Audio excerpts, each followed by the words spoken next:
All right, we're ready to get started. So this is the start of the 55 business lessons, your blueprint to creating a business and not making basically the same mistakes that I did.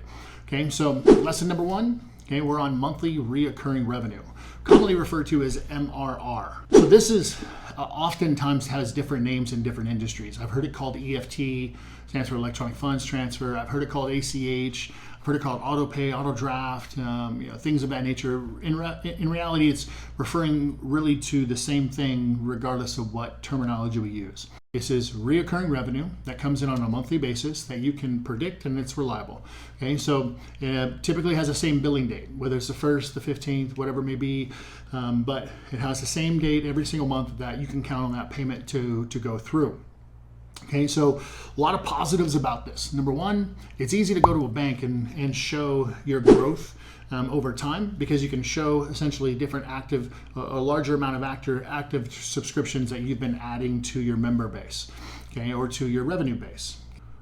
Another positive about it is that there's less up and down, right? So if you have a really good January, then a not so good February, and a really good March, and so forth. If you have reoccurring revenue in those months, the dip is not as big, right? So if you know that every month I have about $10,000 coming in from my subscriptions, and I only have to worry about getting X amount of new subscriptions and so forth. So if you don't hit that goal that month, you're not going to take a huge dip because you got that $10,000 to rely on, right? So there's less up and down as well. Recently, in the last several years, we've seen a lot of different companies switching to this model.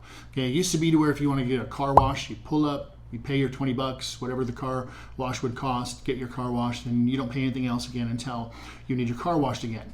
Nowadays, you see a lot more car washes that are having monthly subscriptions. Instead of 20, they're charging 35, and now you have the freedom of coming once a week or every day or whatever it may be. Okay, why would they switch to this model if the old one was making them money? Simply because it's more reliable. It recurs.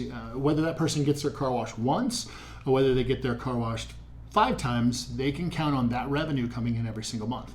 You know what else it does? It prevents that person from going and using a different car wash, right? So if I know that I have a paid subscription to the car wash on the street corner up the road, okay, why would I go and pay money to a different car wash and use it one time?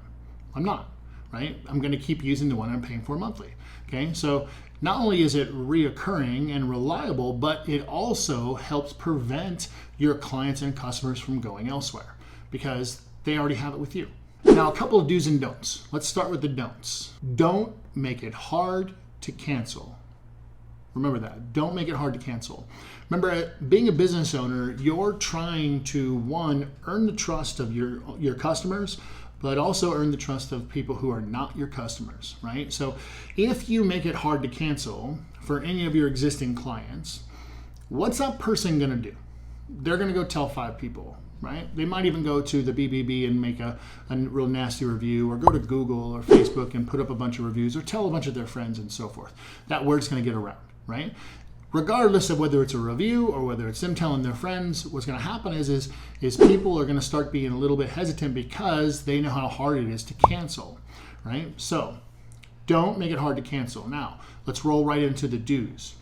Put your billing practices on your website, okay? Don't be afraid to put a little blurb on your website at the bottom, click for billing, and have it say something about here's how we bill, here's what we accept, here's how to cancel, here's even the email address or the phone number you call if you do want to cancel.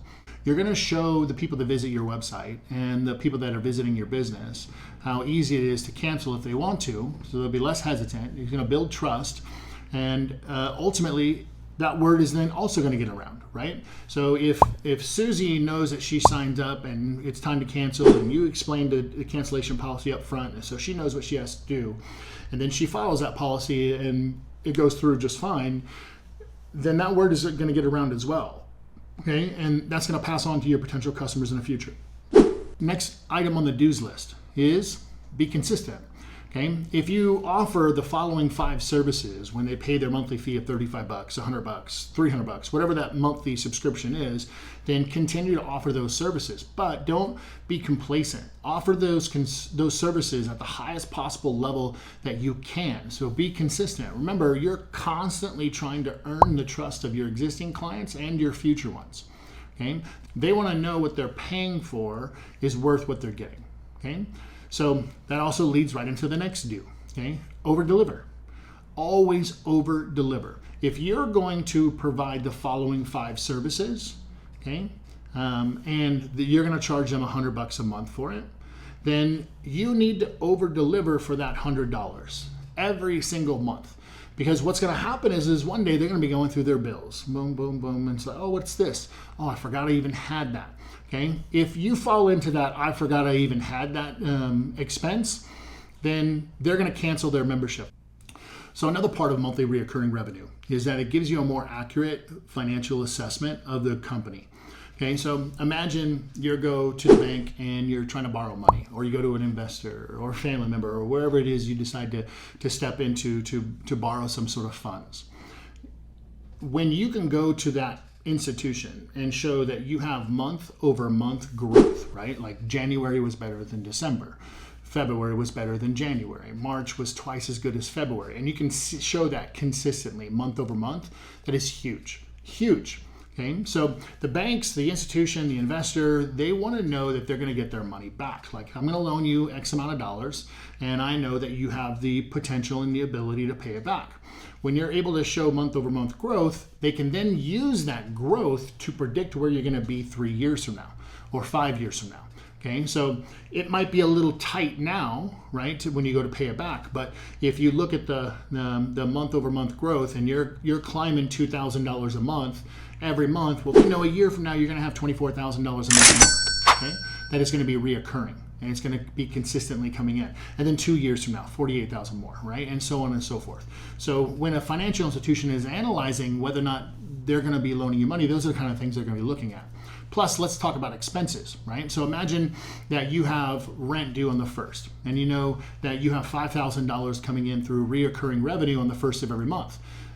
Takes a little bit of the stress off when it comes time to start stroking the rent check, right?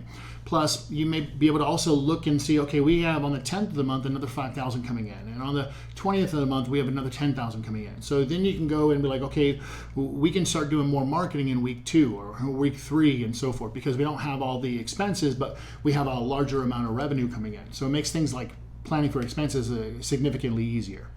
All right, wonderful. So we'll see you in the next lesson.